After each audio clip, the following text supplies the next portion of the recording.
This is a wonderful start to a wonderful episode that we haven't recorded yet. Yeah, did you guys like this read? Yeah, I thought it was pretty good. It was a lot of action. I think this was the best read I've had this book yet, by far. The only thing I'm going to say is that a lot of times when there's a lot of action and a lot of specifics that are going on, I will have tendency from time to time to kind of gloss over it. It's easy to do that. Yeah. Because he's going super fast and not giving a lot of details, so if you miss anything, you missed a lot. If I remember in Black Company, the first thing we did, Yule. Yule was like, I do not like military movies. I do not like military shows. And that's where I get jazzed about because I think that's exciting. I was into this chapter big time, or these chapters. That brings me to the nuts and bolts. We are today discussing chapter 31 to 36 of Shadows Linger by Glen Cook. Are we ready? Are we ready?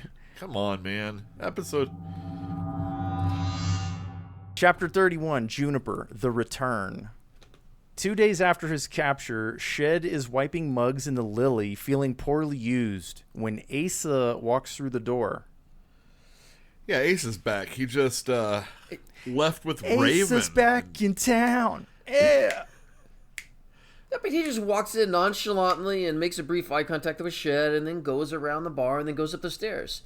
And Shed, of course, freaks out. He drops his mug, but then he follows him up there. But Pawnbroker is right there just watching him and follows him too. And I love this scene. It was pretty subtle. Pawnbroker does not tip his hand, but he eavesdrops on this private conversation that Asa wants to have upstairs in Raven's old room with Shed.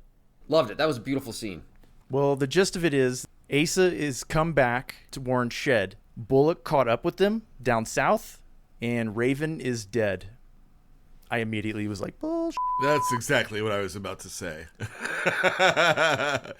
There's no way. I mean, I like Bullock all right, and he seems like a pretty tough guy. It was his hired thugs that caught up with them. Right. It wasn't Bullock himself, but somehow Bullock is also wounded, cut up, but he's going to live and come back, and he knows now that Shed was in on the Catacombs raid. So Shed's got to go. Well, it's funny. I called BS too, but for a different reason. I was like, why would Asa come back? None of this made any sense. I thought this was some weird ploy by the Black Company to get information out of Shed. I thought it was a wizard. Yeah, exactly. Precisely. Oh, that's exactly what I thought. It was like subterfuge, concealment, whatever. It just didn't make any sense. I mean, I did not buy it. I was like, Asa, show up all by himself in a town where he's wanted. Well, he did flee to a place that he's familiar with, which is something that people do. There's some truth to that, absolutely. And maybe he really did feel some loyalty. Remember, Shed saved his life. He owed him the big one, and maybe he's paying Shed back for the big one. I had completely forgotten about that. That makes perfect sense. All right. But upon hearing the fact, that Raven's dead. Pawnbroker just busts in. What? So now these guys know that they were being spied on, and Asa thinks that Shed was behind it. Shed knew all along. Well, he would probably know that it was going to happen, right? He wasn't going to get away. And Pawnbroker just let them have that conversation until it became time to let himself be known. Asa feels a little betrayed, and I understand that makes a lot of sense, but he's like, shut up, don't worry about it. These are the good guys. And he's like, is that Pawnbroker? Yeah, Raven told me about you. And that's a big deal because now the Black Company know that Asa's got information about the Black Company. He actually knows particular people because of stories that Raven's told. It also means that Raven remembers Pawnbroker. And remember, they were sending Pawnbroker down into the Buskin because they didn't think Raven would remember him. That's probably maybe something that clued him in. Well, no, he was just lucky though that he didn't show up to that one thing, so he didn't catch. He was on. late to the. He was late to the meeting. Yeah. Oh well. Yeah. I thought Kingpin went down here first, but I mean, after Raven left, then I don't remember who was down here. Was it Kingpin or Pawnbroker? It's not important, but look it up if you care. It's not that important. Right. All right, so Asa describes Raven's death in detail for Pawnbroker's benefit, and Shed's too, I suppose. And then he says, Shed, you've got to get out of here. I've reserved 2 spots on a boat. Should I tell him you're coming also? So doesn't that mean 3? I kind of thought what you're alluding to, that there was like a third person, like maybe Darling's with him or something. But he obviously said Darling was somewhere else. He left her behind. But maybe it's just, I bought 2 tickets. I have to let them know who's coming with me, maybe is what that meant.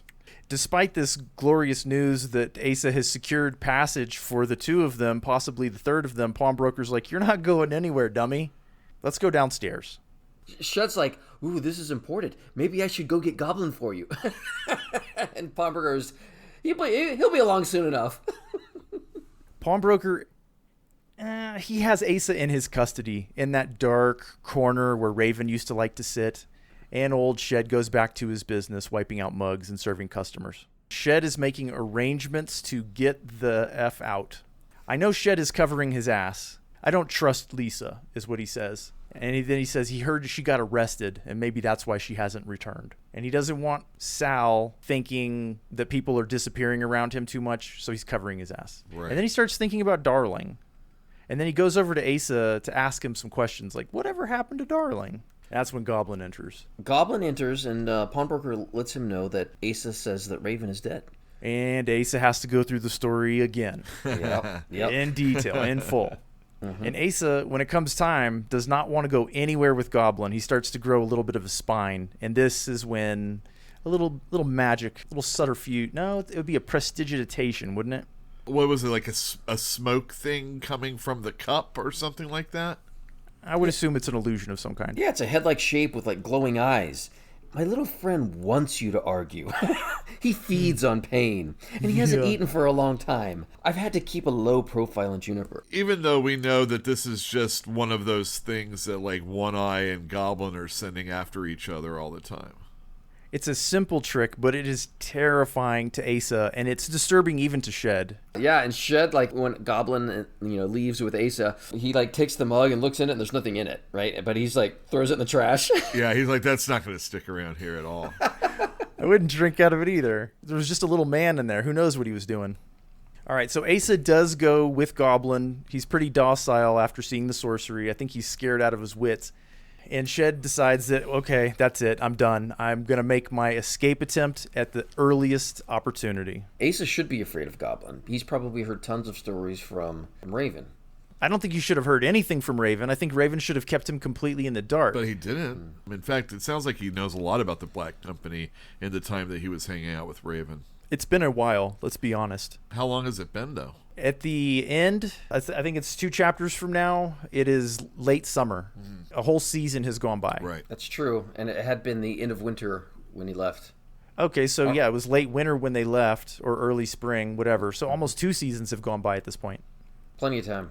Although, usually, Raven doesn't want to bother conversing with anybody. He is tight-lipped with his information. He always has been, right? Yeah. There's some purpose to what he's doing. All right. Oh, yeah, I'm assuming whatever message he's sending, it's through Asa. Asa came up here on his own, of his own free will, to warn Shed. Sure he did. I think that we see the Black Company interrogating Asa over and over again. It's obviously him. Yeah. So that takes away the idea that it might not have been him at the very beginning. Now I'm thinking, well, maybe Raven sent him here. Right. Because of reasons. Probably to throw them off his scent, get Asa over here to keep them busy while he goes and does whatever he's doing. Yeah, well, I think Raven's purpose was for Asa to come here and report that he's dead so they stop looking for him. That does seem reasonable.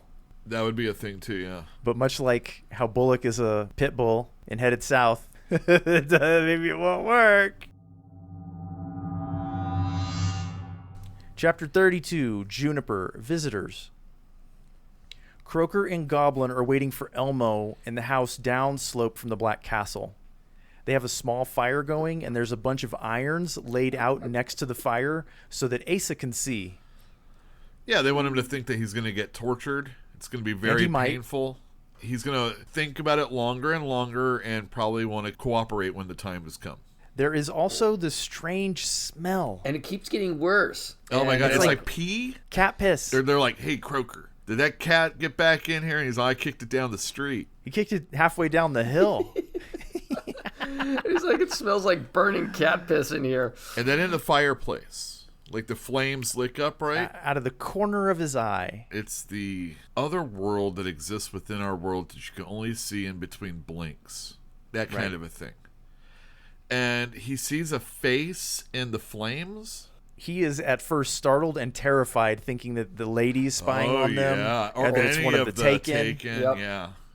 But then he realizes, sort of subconsciously, that the creature had one eye, and he's like, "Oh, one eye's in town. One eye's in town." But still, that's how he announces his presence, because he's not actually there. But he makes the whole room stink like burning cat piss. So there's a big bang at the door, and there's Elmo, One Eye, and the captain has also arrived. So Asa tells his tale yet again. Then Croker has to tell his tale also. The captain gets to learn everything, essentially, is what happens here. Now, the captain is supposed to be with the rest of the black company that is traveling, correct? He snuck away. And the Limper's over there also. Yes. The Limper hasn't been talking with the captain at all. For months. The captain said he's bored. So he thinks he can get away and get back.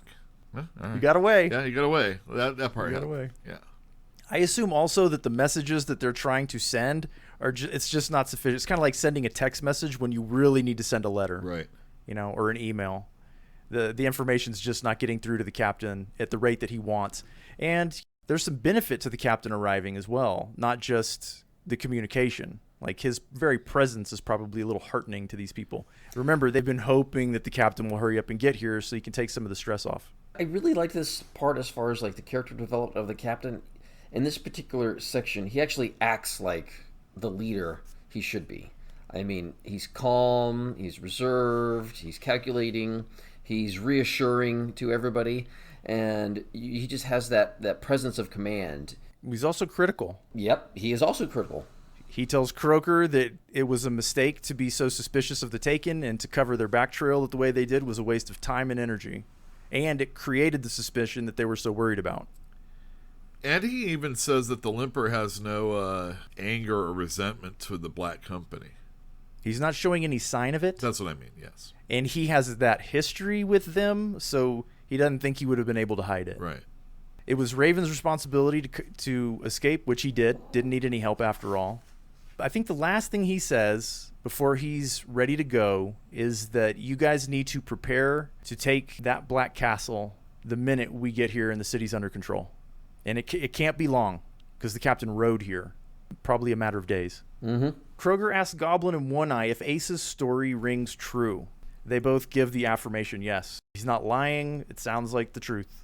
I think he actually describes Raven's death in detail here. He said it looked like he was writhing, being consumed by a serpent from the inside. Yeah, so what is that? I don't Fake? know. Poison?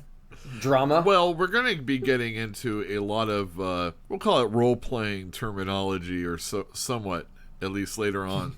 And this could easily be something like that. Magic. If you cast heat metal on somebody's belt buckle, and all of a sudden they're squirming and trying to get out of their clothes, I mean, it might look a little bit like what's happening to Raven. He said he was screaming and writhing and dropped dead. But it doesn't sound to me like he even saw the guy die. Right. That he just ran for it, and they're like, yep, sounds true. Like, what? No, not really. Also, in their discussions, they have the same kind of doubts that we do. Croker does, definitely. Croker does. Yeah. When he's talking with the captain's trying to talk Croker off that ledge, that the Taken hate us, but Croker knows more information than the captain does, maybe. We don't know. Well, he was also under the stress of being there right now, and it's easy to say, oh, that's not a big deal when you're not there, right? And you're coming in after the fact. But like Croker and the company were under a lot of stress. The Taken are there, like staring at them, bringing them in every single day, questioning them. But that was because Croker and those guys were they were dogging it. They were doing backdoor stuff, They were covering their tracks and trying to be all sly. And if they would have just been doing their job, maybe they wouldn't have had any of that problem anyway. If they had just been doing their job, they might have actually caught Raven. Croker asked a question of Asa, and it is, did Raven have any papers? And Asa's a little bit caught off guard by this question. He didn't expect it, and nobody there expected it. Nobody in the Black Company expected this line of questioning. And he's like, maybe a trunk or a chest, something that he didn't let anybody else near. And eventually Asa realized, oh yeah, he had a crate. And he said it was somebody's death warrant or something to that effect. I think he said it was like a casket. if I remember correctly. It looked like a coffin, yeah. The existence of these papers, the fact that Asa is an unreliable narrator, untrustworthy, maybe didn't see anything, coward, the fact that Darling is left alone down there, the fact that Raven spent a lot of money to buy a ship, have it built, and sail with it, suggests to Croker that maybe Raven's not dead. And the captain grudgingly agrees that it would be something that Raven could do, fake his death. And so he says to Croker, you will go down and investigate when I can finally afford to let you go. Sort of like Bullock. All right, so the captain is to return to the main body of the Black Company. To One Eye and Goblin, he says, no horsing around. The Taken, we don't want their attention. Yeah, actually, that happened just prior to One Eye showing up. Smartly, Croker was telling Goblin, hey, don't screw around with One Eye this time. For the same reason, actually. Or at least with the same excuse, I should say. And he did it in such a way to make Goblin feel like, you know, he was one-upping by not doing anything. One Eye. To One Eye, yeah. And Goblin was, like, smiling, like, you know, mischievously. The ignoring of One Eye is going to be turned into a weapon of some kind. But yeah. So I like that, and I'll tell you why. I like how it juxtaposes here. Because Croker was getting a lot of crap for not leading the group correctly, even though it was Elmo's fault that he was leading it at all. Because he had to go and talk with, you know, Whisper, and then Croker was coming out and, you know, giving commands, even though, again, it was supposed to be Elmo doing it, and Elmo let that stuff slide, you know. And even now, he had the same good sense to control Goblin concerning One Eye, as did the captain, and I thought that was... it was still some leadership shown by our narrator. It kind of gives us a little bit of a plus for him. His diplomacy's leveling up. There you go. He's got a skill point. Congratulations, Croker.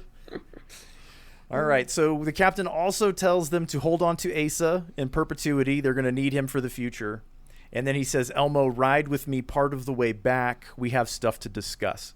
And to my thinking, okay, so what's going on in the story right now is that Croker's idea that the Taken were going to kill them all when the body of the Black Company arrived, that's still on their mind. They're still concerned about this. This was the whole conversation about the Limper, and the Limper's not showing any signs.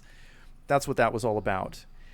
But it does seem like the captain is still taking this as a possible serious threat.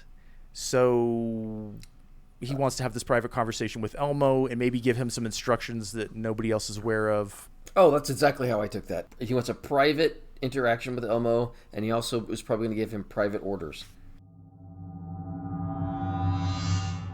Chapter 33, Juniper, the Encounter. So after the captain's visit, the Juniper branch of the Black Company, their discipline begins to tighten up. Their communication gets tight, they get less sleep, but everybody is kind of on edge and ready for combat. They're getting back into shape. It's like they have a purpose for being again. Or maybe the end is near. Oh, the brothers are showing up. The beginning of the end is near. The beginning of the end of the end of the beginning? Yeah. Right. All right, so Elmo, during this time, has taken everybody out of Duratil except for himself. He's found some excuse to get everybody out, and I suspect that's also a protection against the Taken so that they're not going to be all clustered together in easy pickings. It's just a risk to have them all there. Whether it's questioning or mind reading, they need to look busy, and they need to get away from the Taken. I think it makes perfect sense. And Elmo takes full responsibility, as he should have been anyway, because he was in charge of this mission. Too bad for Elmo. I'm sure he doesn't enjoy it, but, you know, who does? It didn't make sense to me that Croker was that guy anyway, other than the fact that Croker seems to be a little more... He's more diplomatic, for sure. And he could speak other languages quicker than the other guys, and it was just all the things that led him to being in charge when he probably shouldn't have been. There's a reason why he's the analyst, and it's not Right. Elmo. Exactly. All right, so tensions are mounting, though. Croker tries to spend his free time updating the annals. He's been letting it go a little bit, but he just... When he can't concentrate anymore, he goes closer. He walks uphill to the Black Castle, and he says the closer he gets, the less he can concentrate on anything else. It just commands his attention. There's a lot of philosophical conversation about coming up here and staring at the castle. And Oh, yeah. sometimes people within the company come up with him. I mean, he's had Shed and Asa up here, too. You know, when he says this, the closer he gets to danger, the more focused he gets. And that, in a way, kind of all of his stresses and concerns just go by the wayside because he's focusing on one thing. And this made me think of something. It was it the Prince of Belgium or something, or the Netherlands? I don't remember, the king, who took on an alias, and then he flew commercial airplanes for fun. He didn't do it for the money. He did it because he got away from his normal hectic royal life, and he said, when you're flying, it's like you don't have time to think about anything else. He said for him, it was not stressful, it was stress relieving. Who was this? Oh, let's Google that. Why don't you Google it? King Willem Alexander. From? He's Dutch. Do you think it's fair to say that the title of the book became clear to you in this section? No, but as soon as you mentioned that, the wheels start turning. Shadows Linger, obviously the title of the book. And one of the things that is crossing Croker's mind during this section is the world is still under the shadow of the Dominator, and it's getting worse.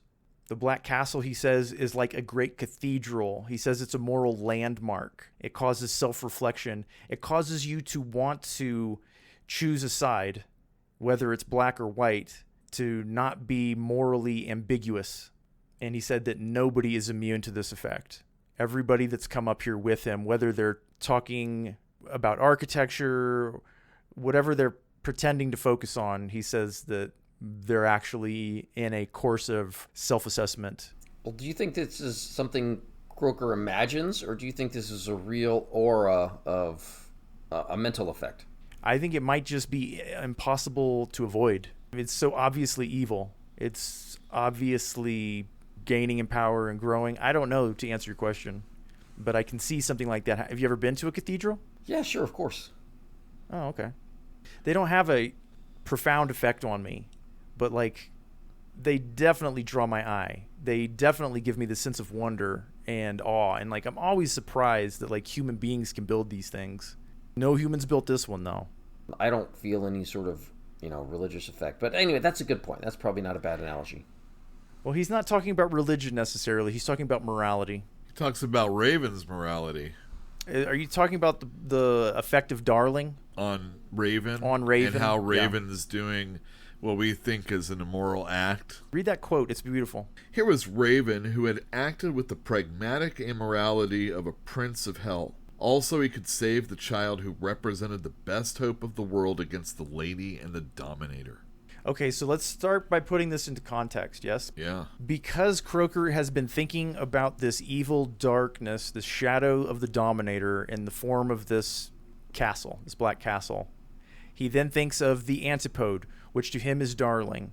She stands in direct opposition to the Dominator and the lady. He wonders if Darling can be sensed in the way that he senses the Black Castle. And he says that Shed just wanted to hustle her upstairs, and Raven wasn't exactly a good guy.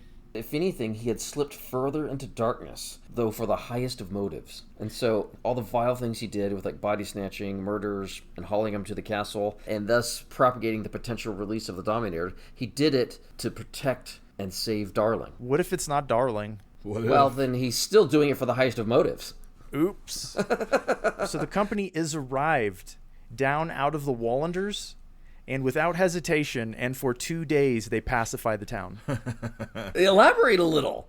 Why? When the Black Company comes out of the pass, the city goes into panic mode. Sort of. They don't have any idea. There's like thousands of them poured there, and like the Duke doesn't have any sort of standing army. They don't know who they are or what their purpose is, but they know that there's nothing the city can do to stop them. Nobody fights? No, they don't have any armed resistance. They don't do anything like that. Right.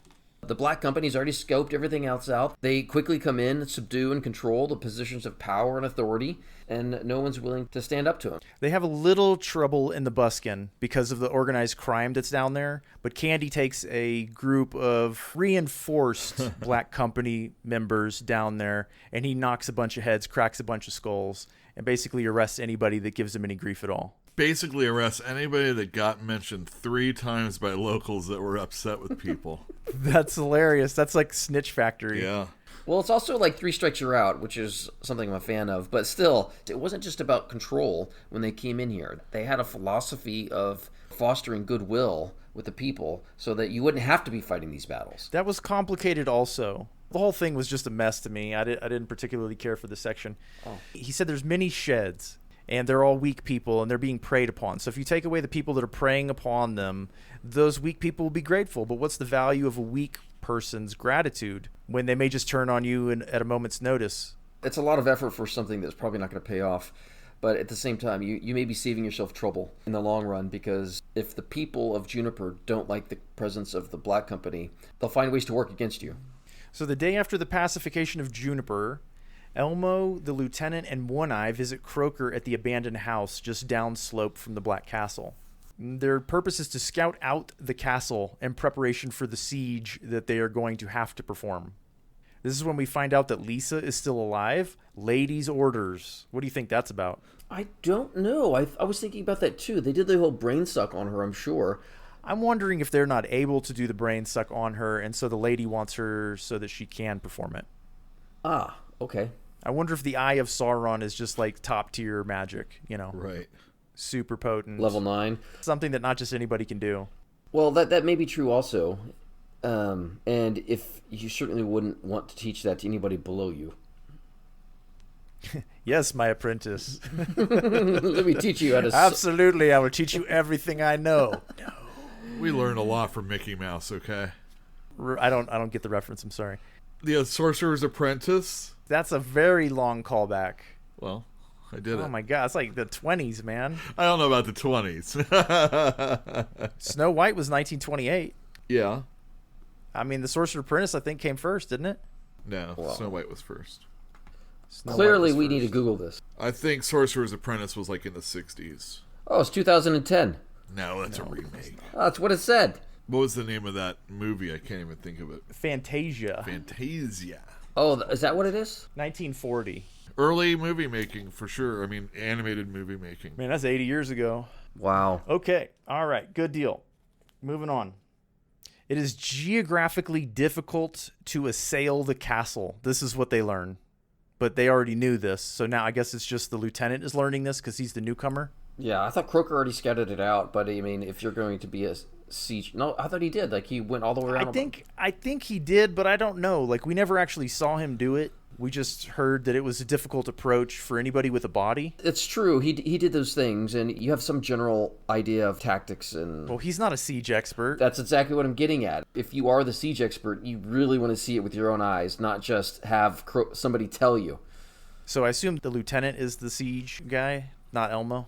I thought Elmo wasn't really in charge of anything normally anyway. Who is in charge of the siege? the lieutenant was in charge of the siege works. Okay, so the lieutenant's the one that needs to see it. So he's being given the guided tour, essentially. Yeah. Croker, Elmo, somebody informs the lieutenant also that they have magical defenses. He explains what happened to Feather. They feel like they're being watched at one point when they're going around. And Elmo says that the guy on the wall had snake-like eyes. Yeah. How can you see that? He didn't see it. I'm guessing he knows that. Huh. Why would he know it? I don't have a clue how he knows it, how he sensed it. What did he actually say? He says, I saw it too, because they're like looking and they see a shadow up there. And then Elmo says, I saw it too. Long, skinny, yellowish guy with eyes like a snake. Incredible. That's definitely the guy that was buying bodies off of Raven, but now he's got yellower skin. Because, I mean, he was described as having bronze skin before, but that was at night under lantern light. True, it was dark. And there was never any... They had luminous eyes before, but now their eyes are like snakes.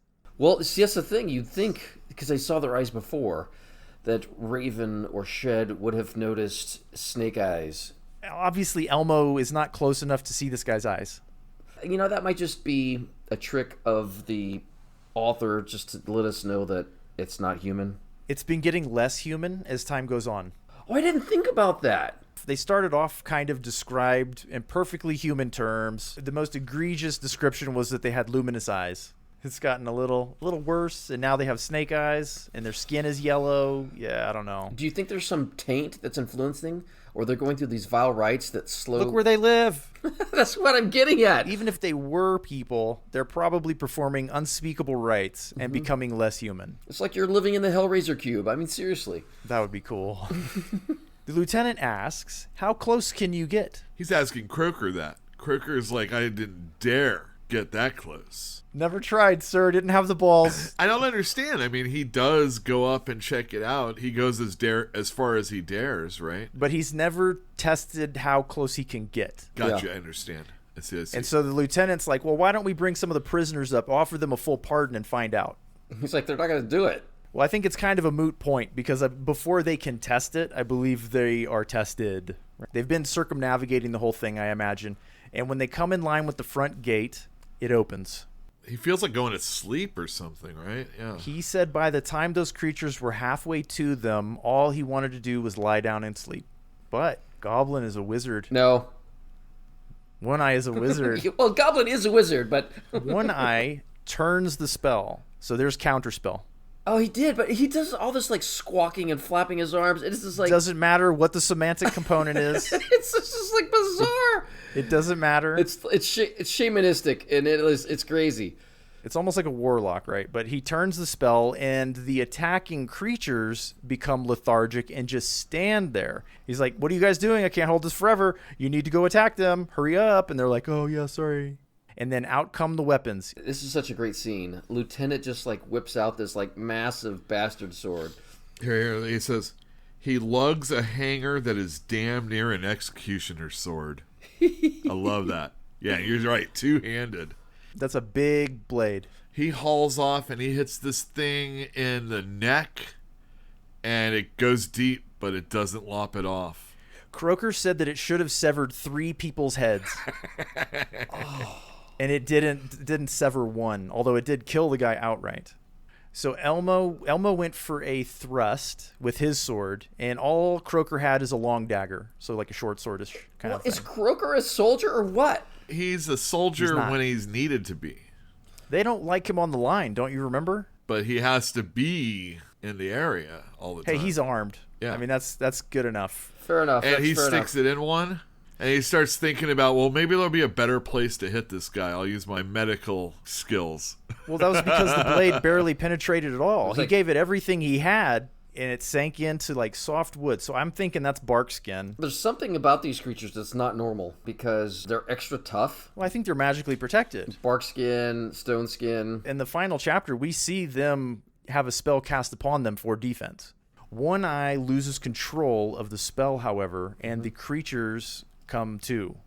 I think the lieutenant swings wide and wild, and the 2 living creatures return to the castle, and the doors close on the third one who's trying to make it in, and he doesn't make it in. And then all hell breaks loose. There's creatures on the battlements suddenly, and then an unseen attack begins to try to stomp them out of existence. Croker has this bright idea that, like, well, these things are not normal. Let's grab one and then, like, dissect it and learn some stuff from them. Him and the lieutenant try to grab this thing and start dragging it, and I guess it's floppy It or folded something. on them or something. So they have to get by each leg, and then they're just dragging it behind them. And it's getting hung up in the bushes while they're trying to run away from this unseen attack that's coming out of the sky and trying to crush them. And they can feel like pebbles and stuff splattering behind them, and ugh.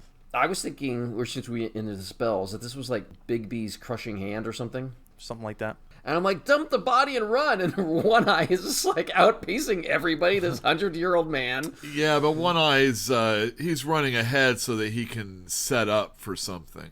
He does. He turns around and he casts a spell and it goes off and he's like, well, that was the best thing I've got and it didn't work. Run. As they're trying to flee, the Taken show up. There's a scream that fills the valley. Well, they don't know what happens. They don't see any of the stuff that happens. He said it's just the scream filled the valley. And then there was, the wall of color. Yeah, blocks out their view of the castle, this prismatic wall. And then the Taken are on the wing, and the Taken take the attention of the castle off of Croker, Lieutenant Elmo, and One Eye. They're talking about the dots in the air that are connected with each other. Yeah. What is that now? That's the attack that's performing the prismatic wall. Huh, interesting. Yeah, because there's a whole bunch of explanation in this chapter about what's going on. The Taken are doing it, and this one dot's in the air, and then another dot's in the air, and they're connected, and somehow, with each other. And it's a little confusing. Yeah, he refers to the Taken as a different set of dots because Whisper and Feather are together and flying around. So you're right, it was a little bit confusing, but the dots that are coming out of Duratil are a spell being cast by somebody special.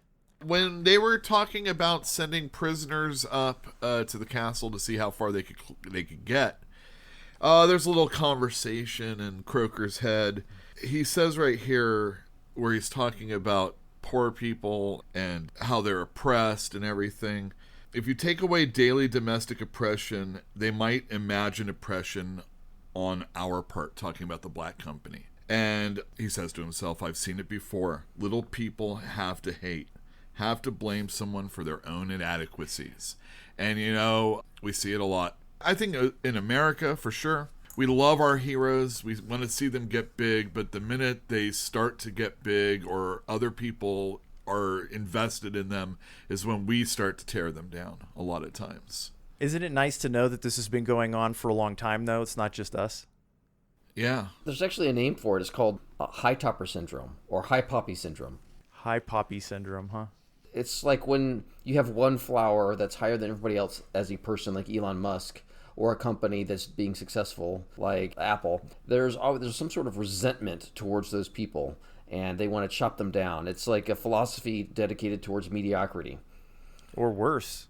But the funny thing is spoken as an American, that's kind of like our dream. The American dream is that we can become that person. The reality is we're going to get shit on if we make it. Haters gotta hate, right? Our haters gonna hate.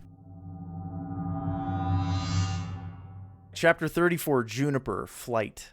The fighting on the hill can be felt down in the buskin. Shed piles out into the street, I assume with a bunch of other people at the same time to watch what's happening, but he's also very smartly looking to see if any of his babysitters are watching him. And mind you, he doesn't know who they all are, so he's trying to figure it out without letting on that he's looking. Trying to tease them out, and somebody comes out and keeps an eye on him. Mm-hmm. Shed isn't stupid. There is nobody in sight, and the buskin is in chaos. Back in the Lily, Shed goes upstairs. He gets his gold, he gets his silver, and he gets that stupid amulet, and he puts it around his neck. Why would he take that amulet, dude? I have no idea. He has to know by now that they're trying to destroy the Black Castle, that whatever's up there is evil, that he's had a hand in it, he's feeling guilty about it. Croker recently said when he was staring at the tower and wondering at its effect on people, that it had a profound effect on Shed, because he's stable, he's wealthy, he's not going into debt, he has no problems other than his conscience. And he said that his conscience is bothering him. And yet he takes this stupid amulet. Don't get it. It's valuable. It's got to be greed, avarice. I mean, he can always sell it, but if the people from the Black Castle break out, take over, he's going to want some symbol of his loyalty towards them. It might be a chip that saves that he's his going life. to take with him because he's leaving. Well, yeah, he's taking it with him because he's leaving, but who's to say that if this thing comes out, it's not going to spread in all directions? All right, I'll give you that. Maybe that's the reason to do it. But, if you don't have any business going in there, I don't think I'd... Well, it might save his life. It's incriminating also. Yes, but only if somebody else recognizes it. Or if they suss it out. I think they'll figure it out if they see it. I mean, it might not matter in the end, whatever happens, but... Maybe that's the Dominator's personal symbol. His sigil? And maybe the lady is like, oh yeah, so you work for the Dominator, huh? He's like, no, what are you talking about? I found this. I don't know who you are. Technically, lady. Raven gave it to him. A friend of mine gave this to me. Yes. that is true. The creature gave it to him. No, Raven did. Yes. Nope. No, Raven. Nope. Raven. He said, this is my partner. He may come alone, and the creature gave it to him. Oh, okay. All right. Back downstairs, Sal is just very calmly watching the events up on the hill from the doorway. He says she looks like a homebody and at ease. And he says, Sal, it's time for me to go. He gives her 20 leva and says, look after my mom. And yourself. and your kids.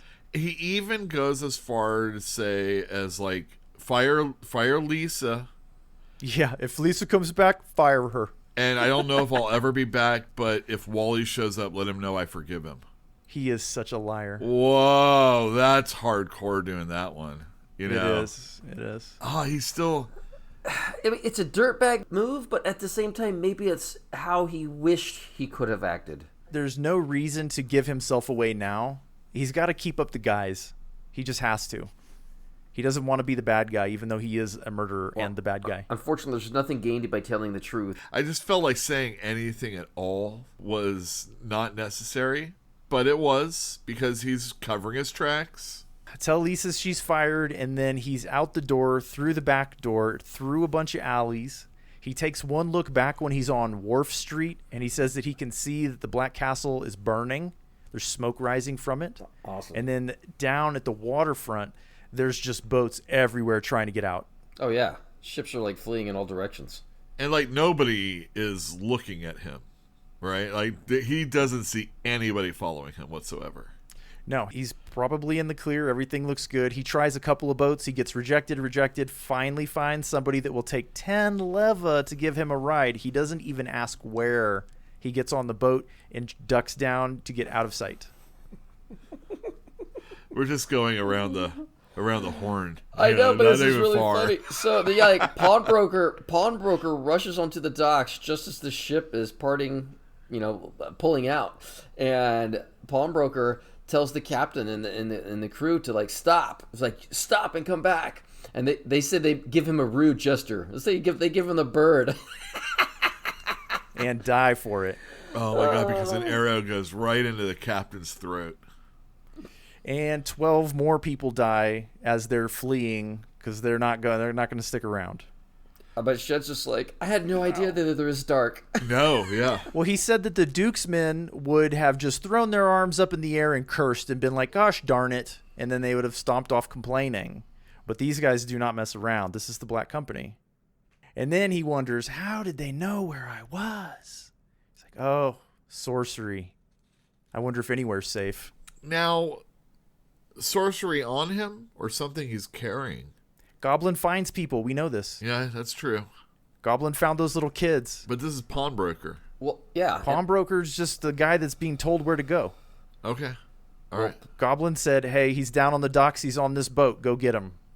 That's it. Yeah, well, pawnbroker is tenacious. They finally get this fleeing ship finally gets out of arrow range. So, like, pawnbroker press gangs another ship. So it's like, let's go out, and they launch a boat. Like a little ship, right? Not even It's a a real launch. ship. Yeah. Yeah. I think it's hilarious. But, of course, unfortunately, they don't catch him. But Shed is about to, like, soil himself. He's like, oh, my God, these guys are tenacious. I'm never going to get away. He's got to wonder. And that's when he has a thought. He's just like, oh, how did they track me? Must be by sorcery. I'm like, can they track me anywhere? Raven knows how to avoid it. So there's a way, but Shed hasn't learned it yet. Chapter 35, Juniper, Bad News. When the fireworks are over, Whisper alights at Croaker's headquarters. She says there has been no damage to either side, despite the fire and the 3 people that died out in front of the gate. There's been really no damage. It was just all sound and fury signifying nothing, as it were. Thank you, Shakespeare. And then she says, you brought me a body. It was all Croker's idea. And he even mumbles under his breath that it's like, oh, you don't let me do anything. Well, yeah. He says it loud enough for her to hear. Yeah, because Whisper is going to take the body, and her and Feather are going to take over the autopsy. And they're not even going to let him be present. And, of course, Croker's upset. He's like, I'm the one that thought of it, and I'm the one that got the body. And almost got smashed doing it. So I thought that was pretty ballsy of him to do that. And Whisper just lets it slide. Ignores him. I mean, seriously. I mean, she could have just vaporized him right there, or turned him into molten slag, or... He still has value, or she would. Or either that, or she just doesn't care, right? What does she care what Croker thinks, realistically speaking? What does she care? It's a sign of, dissent that needs to be squashed. Yeah, and when it becomes time, she'll kill him. She tells them, the lieutenant in particular, you are to begin sieging at once. You will have the Limper's support. A circumvallation. Do you guys know what that is? Yeah, I looked it up. So what does that mean? So the simple definition is to surround by or as if by a rampart. It must take a long time to be able to put this stuff up. To get No. Trenches and woodworks. Yeah, a long time. He said the Earth was flying. They're using like the entire population of Juniper to get this work done. Oh. Yeah. They've gotten everybody that they can get their hands on, and they're working through the night, through the day, no stop. One of the things I really got out of this, Whisper told him, "It's like, start your circumvallation. The Limper will help you." And he's like, "You do your job. Don't tell me how to do mine." Just like, so another person being really mouthy to Whisper. Mm-hmm.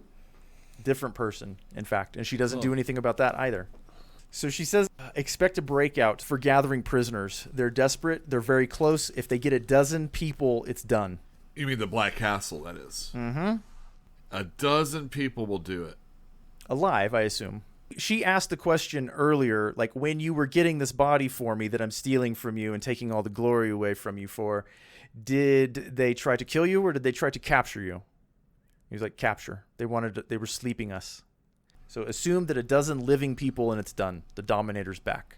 that's scary. Absolutely scary. It is scary. Man, I'd build my wall. I'd build my circumvallation a little further out. Yeah. Well, but they've got trenches and they've got walls. It's an impressive act. Well, Croker is watching the process occur. Mm-hmm. Pawnbroker finds Croker and he gives him the bad news, the name of the chapter. That Shed got away. He escaped. He's on a boat. Couldn't catch up to him. He's on his way to Medenville. So they know where he's going. So Croker tells Pawnbroker, go find Elmo, tell him the story that you just told me, and tell him that I suggest that you, Pawnbroker, go searching for him when this is all done.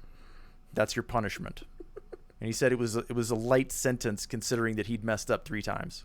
True, he did screw up. And while you're out there, check on Darling and those papers, and might as well check on Bullock too. Oh yeah, that absolutely. Get a 2 for or a 3 for. Fuel to your point, vast manpower was being thrown at the defenses. Right. Everybody they can get their hands on. He said that a lot of the goodwill that they had earned by cracking the skulls of the criminal organizations was lost because they rode these people hard. Well, they were also getting killed, but... You know. But they're also dismantling buildings for resources. And people are living there, and they're like, oh, well, they're derelict anyway. One Eye and Shaky have a team digging to undermine the wall. I'm not sure how that's going to work out. They're at the steep part, whatever, and the wall may collapse. It may take a long time, but it seems to me this is a magic castle with magic walls. I don't see those walls falling down like normal walls. Just me. So Croker wanders around after watching the valation and talking to Pawnbroker, and eventually he finds the lieutenant. And the lieutenant tells Croker, hey, Croker, you're getting kind of old. Why don't you settle down and get married? Doesn't he say something like, your girlfriend's showing up? The lady is coming to Juniper. And he's like, oh, no, the lady. It's been 8 years, and they still give him grief about those stories he wrote. A lot of conversation these days about bullying people, and a lot of times it just feels like it's good-natured ribbing, or maybe it's not even good-natured, but it's ribbing. When you're a part of a family, those are the ribs that kind of cement your connection with these people. Maybe it's a little bit of bullying, but nonetheless, these are the things that people do when they get to know each other. It's definitely part of the brotherhood. Definitely. It's a great way to relieve tension too. And well, we see it with One Eye and Goblin. They do it their way. Here they are doing it to Croker. Remember, he wrote fantasies about him and the lady before he met her. Well, it was about the lady. I don't know if he was involved. Yeah, he was having dreams, and then he would write them down, and people found out about it. Remember? No, I'm not super clear on it. Chapter 36, Fireworks. For 2 days, the castle was quiet. Then, on a moonless night, someone was by chance observed leaving the gate. The spotter wisely did not sound the alarm. He went and got the lieutenant first. Why was that? He sent a message. Yes, yeah. Why is that wise? Because he was rather than yell down and alert everybody, right? Yeah, well, my thought would be wise. I guess it could not be wise too. But if they're up to something, sometimes you want to catch them getting to it. You know what I mean? If you are prepared and the enemy thinks you're unprepared, you can lull them to a trap and do a really devastating defense. There are no surprises here. The castle can see exactly what's going on. I assume that the castle can see in the dark, and these guys cannot. And they got lucky that they spotted anybody coming out of the castle, because they're not exactly close. They don't have lights right by the gate, you know what I mean? Yeah, for sure. And it's like black on black. So I don't know how they spotted this person or these people coming out of there, but I think the lieutenant pretty well quickly puts his finger on it that they are trying for a smash and grab on One Eye's mining workers, the people digging the wall. They just want to grab enough people to finish the rite. Mm-hmm. But remember, One Eye was not in the kind of like main advance. One Eye was on the steep, difficult terrain, hard slopes. Where they're building the mine, going under the wall. So there's signal fires lit to warn the people on Duratil, and lighting being an issue, the limper casts those javelins to the ground, but One Eye, he, sensing his immediate peril, decides to use violet cobwebs that he just kind of casts into the air, and that actually illuminates his enemies. Half a dozen attackers. Some of them get cut down by missile fire, javelins, and arrows. Light blazed, then faded into a shimmer which surrounded each. So what's that spell? I always played characters with swords, so I don't know these things that much. Whatever. It's a spell of protection of some kind.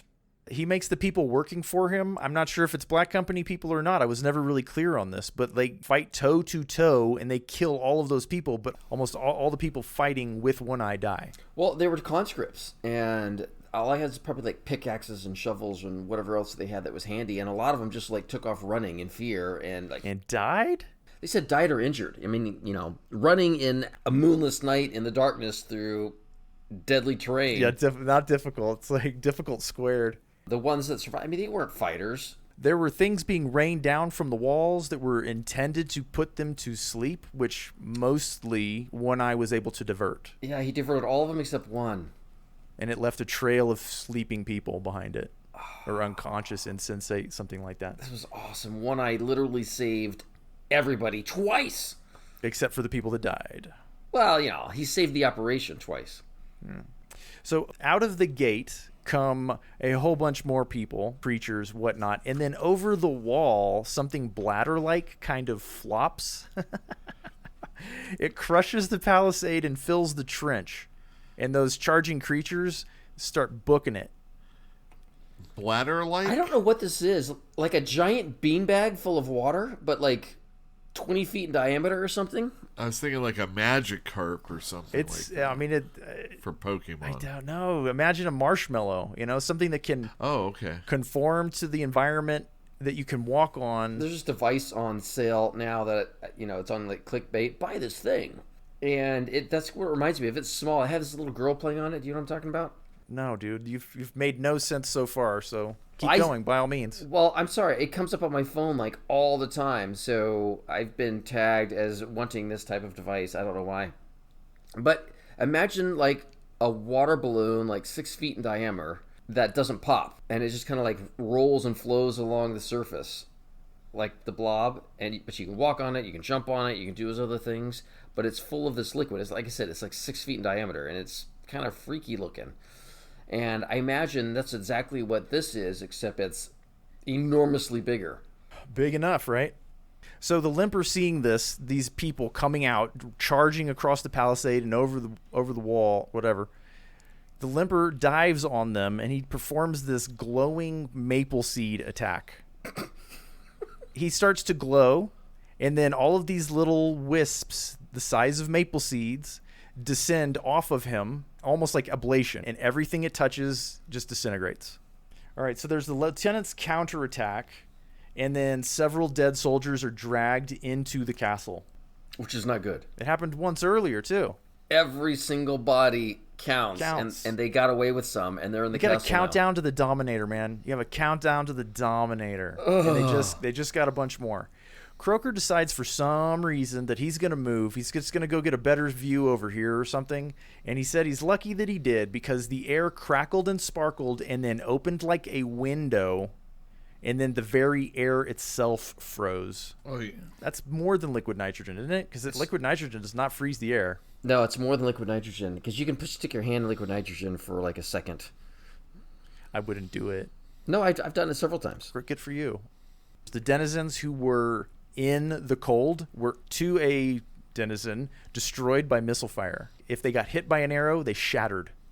That's cool. which is exactly like liquid nitrogen, by the way. It is. We did that in college. We would freeze a pumpkin in liquid nitrogen, and then we'd throw it off the house. It is really, really cool. It's amazing. Profoundly cold, though, whatever the hell's going on. I assume it was a portal to another place where it's just that cold. That clears up pretty quickly, and then there's like a fog.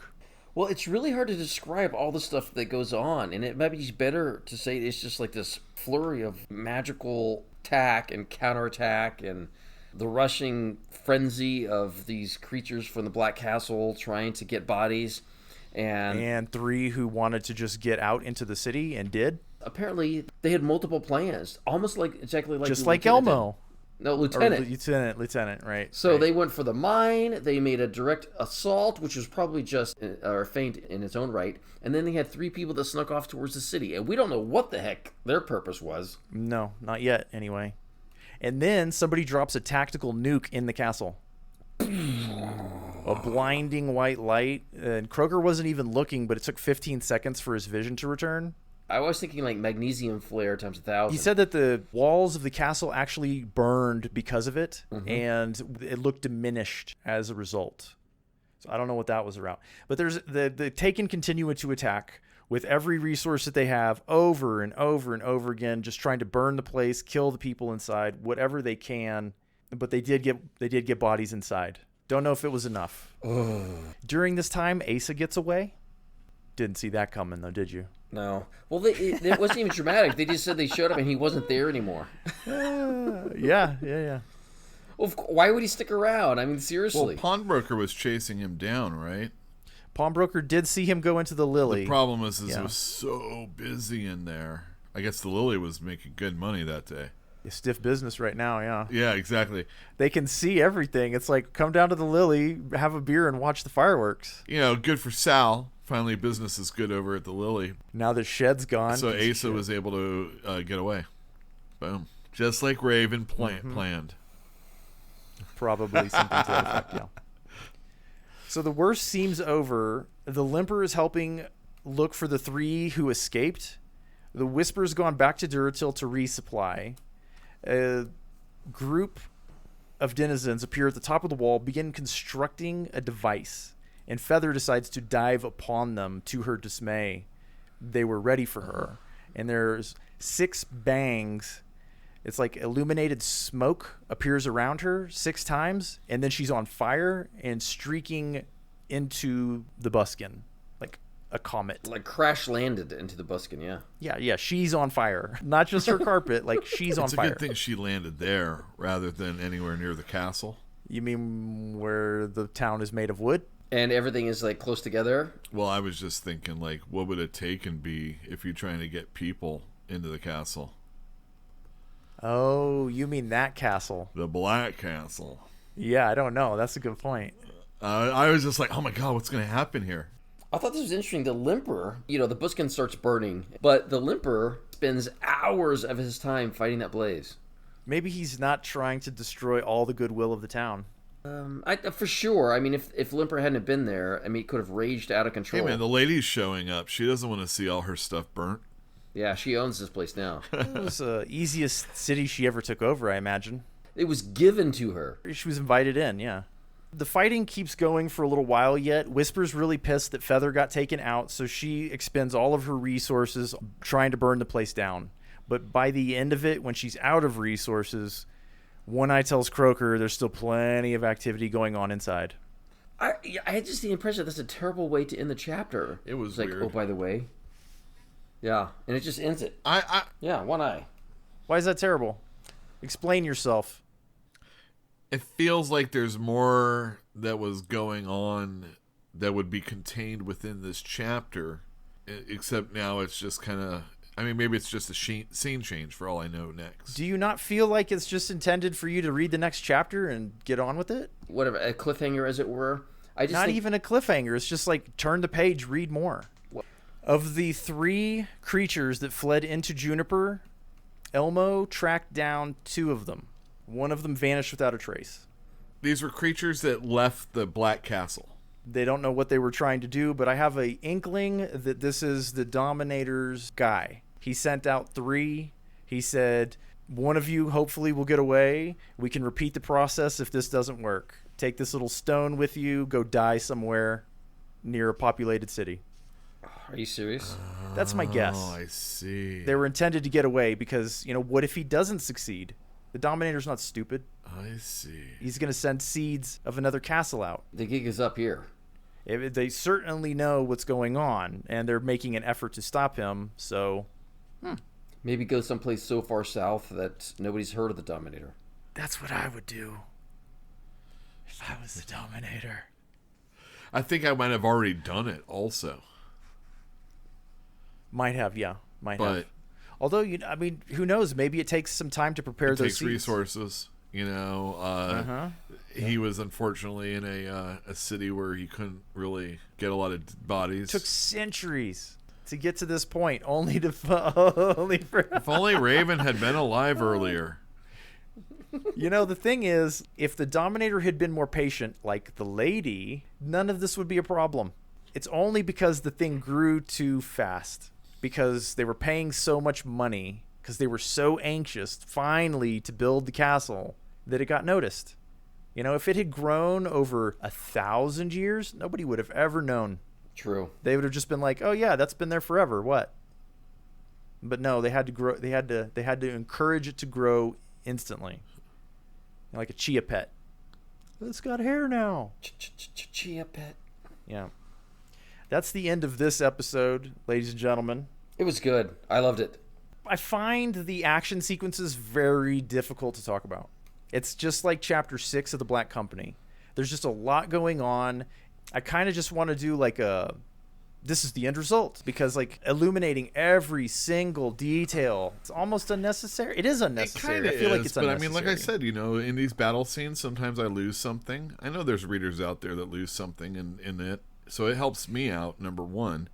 And not only that, but certain parts of the battle are things that I key on, and that's the thing I can actually illuminate on and have a conversation about. So I understand it sounds kind of boring, and then this happened, and then this happened, and then this happened.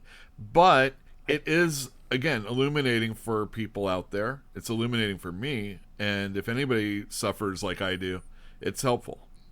Okay, so favorite part of the battle. My favorite part of the battle is when One Eye pretty much saves the day. When Croker was giving the description that the people in the Black Castle had considered every possible scenario in their conclusion, their plan, except for One Eye. They didn't account for him. And they made this sneak attack on the mine works, and it would have succeeded.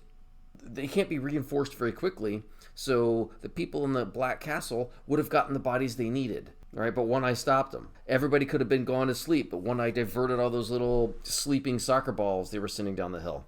Hands down, that my favorite. Everything else was just like flashy details, but really it was One Eye that saved the day. Personally, I like the battle before this, where it was just the three guys on the road fighting off those other things. It seemed a little bit more That's the thing. When it's big battles, it doesn't seem as personal. My favorite part in this whole thing is when Ace is, getting away. That's some fun stuff. Oh, I liked Shed on the pier a lot. That was a good scene too, for sure. Yeah, it was a good scene. What'd you guys think about Silent being taught by the Taken how to cast that spell? Oh, we didn't even talk that's about right, that. because Yeah. We're talking about it right Silent. now. That was cool. Silent was the one that was shooting those flares off in the beginning. Is that what it was? That's the prismatic Oh, wall. the prismatic wall, I mean. No, the magical bolas or whatever they were. That's the prismatic wall. Yeah, That's the Taken taught him how to cast that spell. If you want to start getting to the analysis of that, is like, one, he's extremely competent. Didn't they also say back in the Black Company that Silent was one of the blackest? That may be true, but I was thinking from the perception of the Taken probably realized they're undergunned. Yeah, they're definitely down in numbers. There used to be 10 of them, and now there are 3. Well, they 4. may be grooming Silent to become a Taken one day, or they may just realize that they're vulnerable, and so they want to beef up their arsenal. Capability. Yeah, exactly. Well, yeah, I agree. That was actually it was telling that they were teaching Silent, and you got to wonder what else they were teaching him. Yeah, you do. Yeah, you do. I don't know. It was good. It was a lot of action. At the end, it was a lot of action. And at the beginning, it was a lot of character development, which, I don't know. It was good. All told, it was a nice set of chapters. It's not the end of the book by any measure. We still have a lot to find out, like what happened to Raven, what happened to Darling, what's going to happen to Shed. What's going to happen with the Black Asa. Castle. Oh my God, it's not even a problem. The lady's going to show up. The ending, the lady's on her way, sometime anyway. There's got to be some kind of like culminative battle between the lady and the denizens or the Dominator. Hopefully he doesn't get out, but maybe he will. I don't know. All right, we're on to episode 7 in 9 days' time. That would be chapters 37 to 41. They're all shorter from here on out. So we're coming into the last third of the book right now. This is going along swimmingly. Oh, this one's super easy. Super easy. Why didn't we do this a long time ago? All right, thanks for joining us. We'll see you in the next one. Welcome back to the Black Company, everybody. Bye, all. Take it easy.